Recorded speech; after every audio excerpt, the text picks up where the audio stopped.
I'm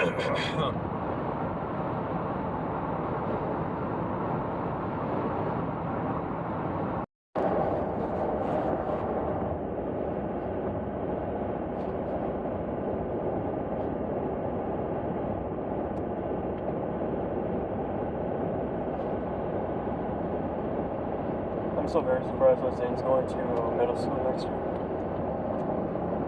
It's like surprising to see him growing up so fast. Is that what you kind of saying? Kind of like in a way, like I'm surprised how he's actually going to middle school next year. Yeah.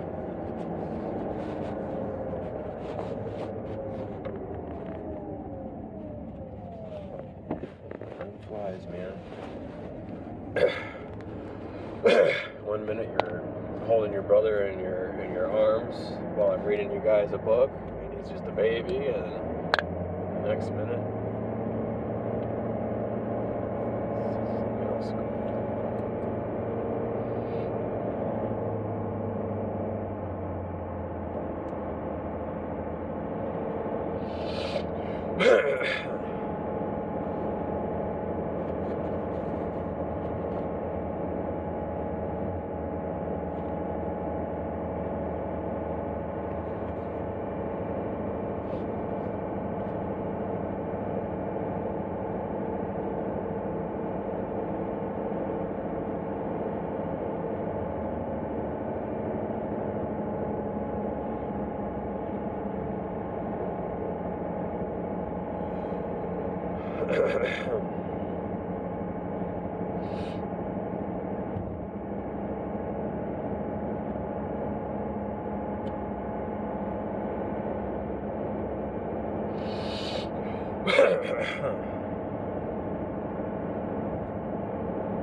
All the cars there. Oh, I gotta go drop fry, that's why.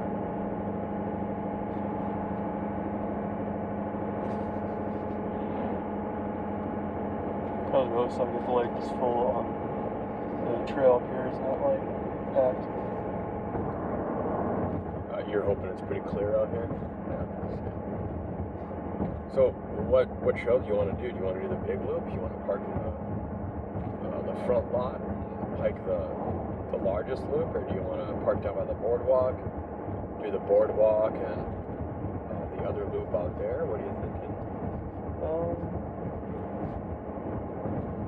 It's probably like the long one. Okay.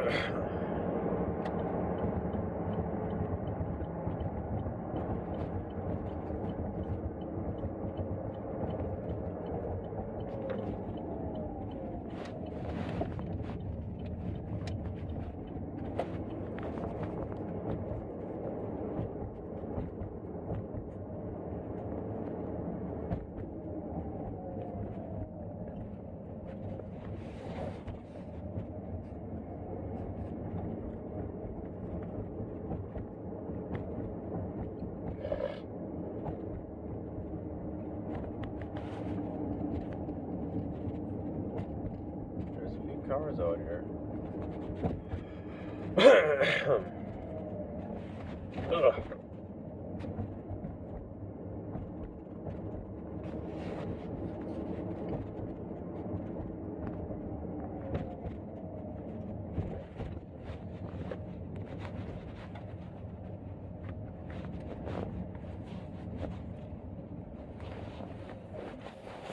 You want to walk? You want to take it that way, or you want to take it that way?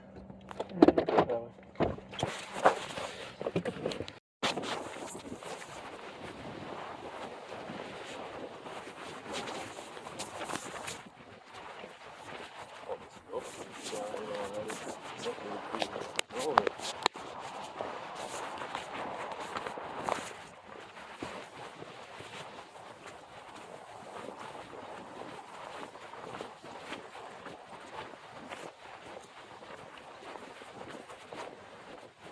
Oh.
Grasshoppers and stuff, I like staying as low as they can.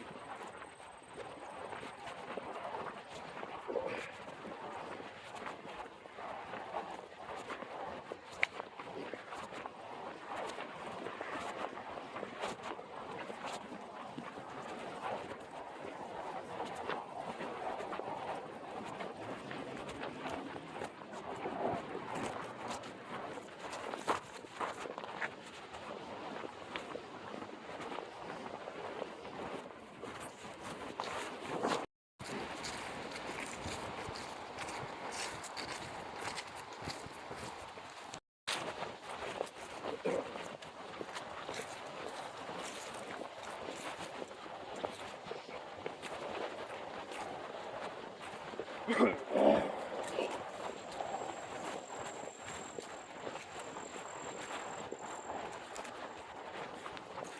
guys seen snakes or anything else on your hike?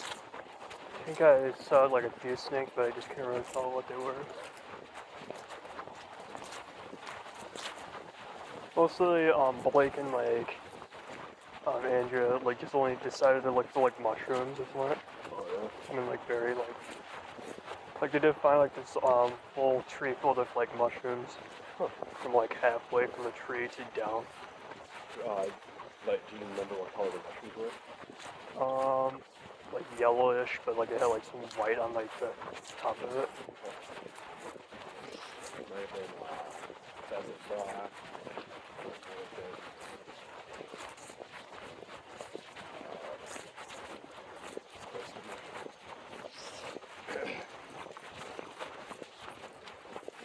Or the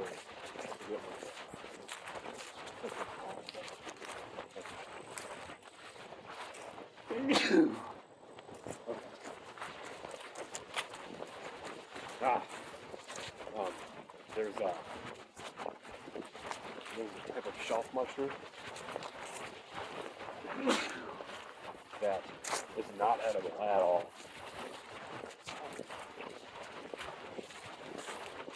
And they're more of like a shelf.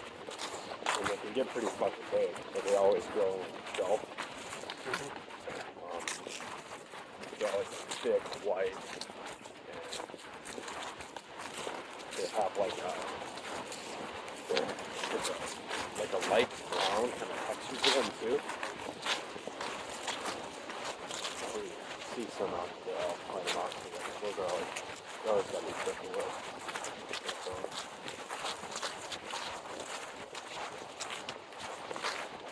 Mushrooms are really different.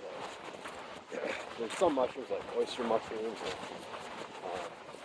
like pheasant backs that are pretty easy to identify. The easy ones to identify, those are usually safe because they're easy to like for sure figure out what they are. But then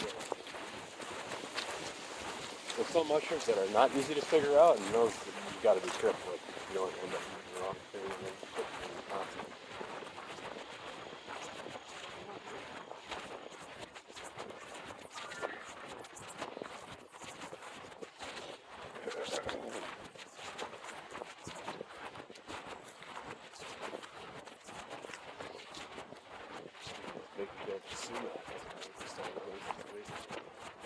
It's cool when this like section up here starts to turn red, because it's just like a blanket of red.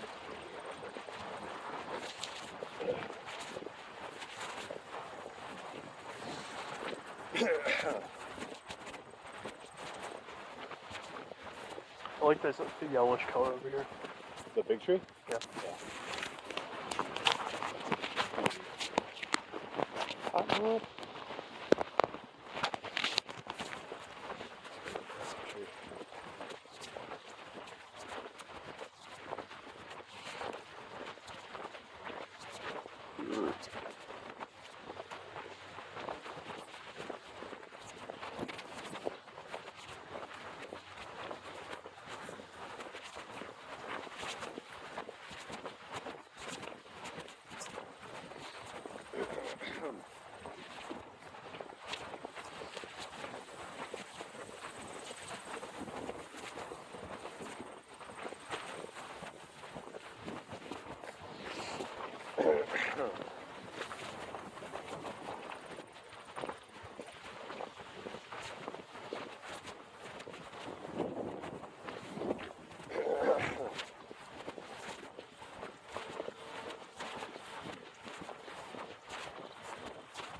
this morning I actually did see like an eagle or something like this morning out the window. Like, Oh, really?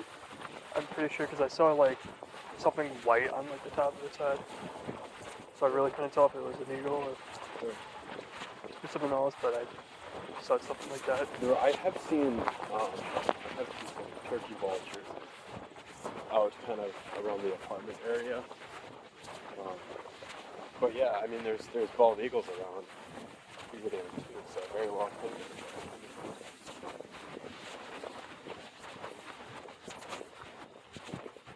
Figure like do they like fly like a certain way or is like Eagles? yeah. Yeah, so bald eagles, how to explain this? Like, so you know how some birds are more like this? Well, bald eagles kind of like go up, but then the whole thing kind of like flaps. Like they're very like elegant about it, you know? So like when they flap their wings, a lot of the times you'll see that like their wings are like arching both ways like this. It's very wavy. That's one of the ways you can kind of tell. And then obviously, you know, looking for like the white tail and the white head is a telltale sign as well, but that doesn't necessarily always get you to the right conclusion because a bald eagle that's only like 2 years old, 3 years old even, they won't have that white head yet. They get that white head probably around like age 4 or 5.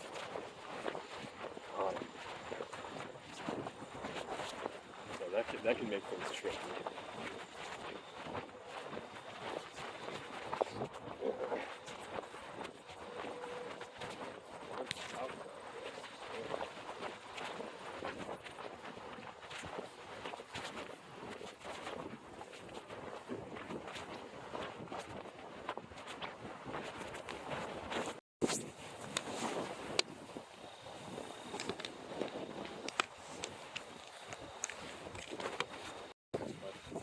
What I did, you see your 1/1000? Mm-hmm. That's your shutter speed. You had that at 1/200, so your shutter was kind of slow, so it was picking up a lot of movement. Now on a windy day like this, you're gonna pick up movement anyways, right? Like even shooting at 1/1000, you're gonna pick up some of this movement, but at least the movement down there, like the tree, won't be as bad. So I kind of bumped that up to 1/1000 so you're a little bit quicker. You're not picking up as much movement. And then the other thing, I can't remember if I took a picture or not, but I went portrait mode. I flipped the camera because then I was able to get some of this white foreground in, and I was still able to get a little bit of sky. And I kind of made the tree, I used the rule of thirds, so I kind of used like I put the tree here, so the sky was here. Mm-hmm. But maybe try to play around with that a little bit more. See if that works out for you a little bit more now that it's at 1/1000.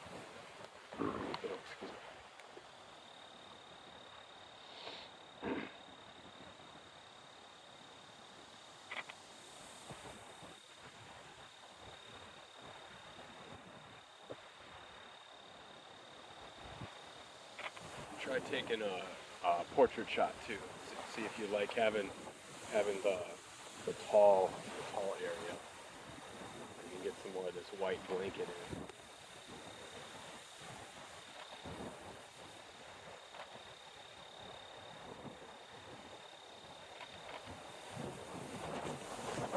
Woo, the wind. Are you keeping focus on the tree? Or are you focusing on like the background? Next year, I don't really care really. Okay. I'm just trying to look for whatever. Okay. Yeah. In this situation, I would probably just focus on the tree. Most of your background will be okay, and then your foreground will be out of focus. But sometimes that's okay, because that kind of gives the viewer like that depth of field, you know? If the foreground's out of focus, it kind of gives the viewer the feeling of like, okay, that tree is farther away, which is kind of a cool effect. Was having the focus on autofocus single, was that helping you a little bit, or did it not matter? I don't know. It just feels like the background just feels like a little more like out of focus. So It will be a little bit because if you're focusing on the tree, the background is so far away, it's going to be a little out of focus, but that's okay, right? Because if the tree is, like in this photo right here, the tree is what the person's probably going to be looking at. Like if somebody's looking at that photo, what are they going to think it's a picture of? They're probably going to think, oh, it's a picture of a tree. So if the tree is your focal point, it's okay for the background to be out of focus sometimes. It's okay for the foreground to be out of focus sometimes. But there's also going to be times where you're like, well, I don't want that. I want everything to be in focus. And then in that case, like your F7, you'd want to like bump that up to like F12, F11, F16. And then that will help bring some more into focus. But in a situation like this where you're focusing way out by that tree, even at like F16, this foreground here is probably still going to be blurry. Sometimes it's impossible to get it like perfect. But should we check back at the camera bag, see if they like that shot too?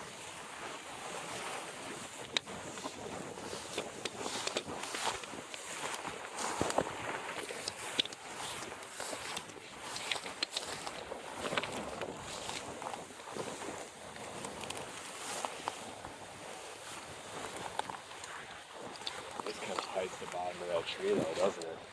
We were almost better up where we were. I don't know, what do you think? no, Are you done here? You want to play with it a little bit more? I guess I'm probably done here. Okay.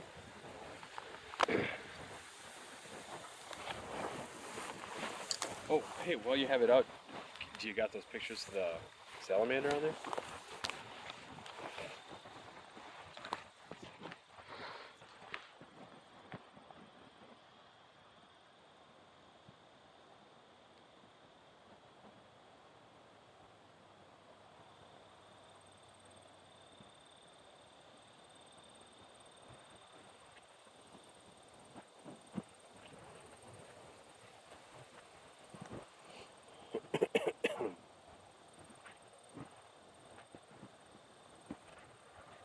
If you can find them amongst the hundreds of photos, right?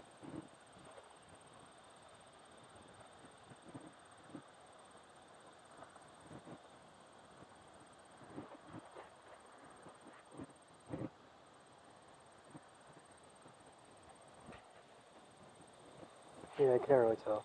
Okay. Well, just let me know when you get one of them done. It's cool to see.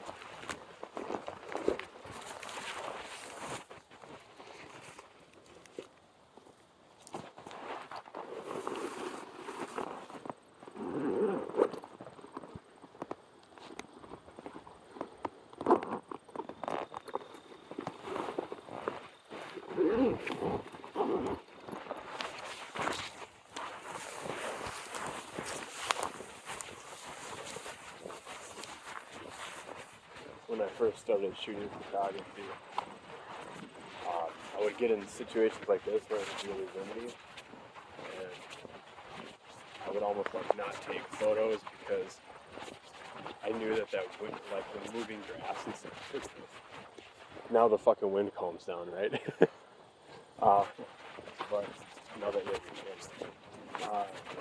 But I would get in situations like this where the wind would just be like moving the grass like way too much, and I just wouldn't take the photos because I thought that like the blurry grass and the moving grass was ugly. But now I think that kind of can make a really cool photo, especially if like like the front grass is kind of like moving and it's blurred out a little bit.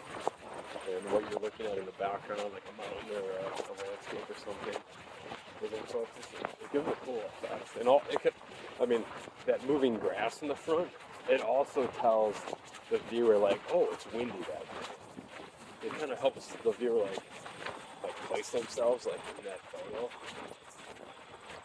Kind of helps them feel it a little bit more on it.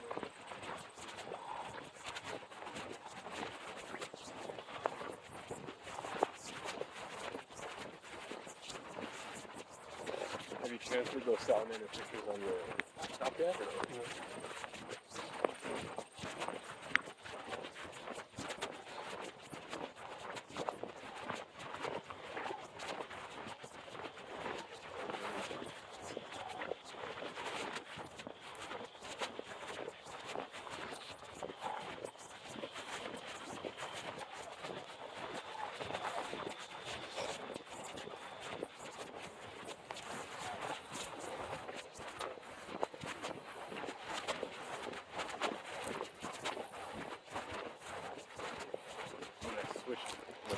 you over to autofocus single.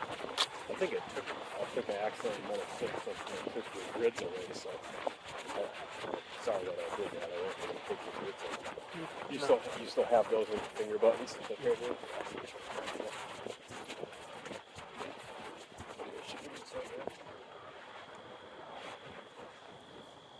It's a big ass grasshopper, man.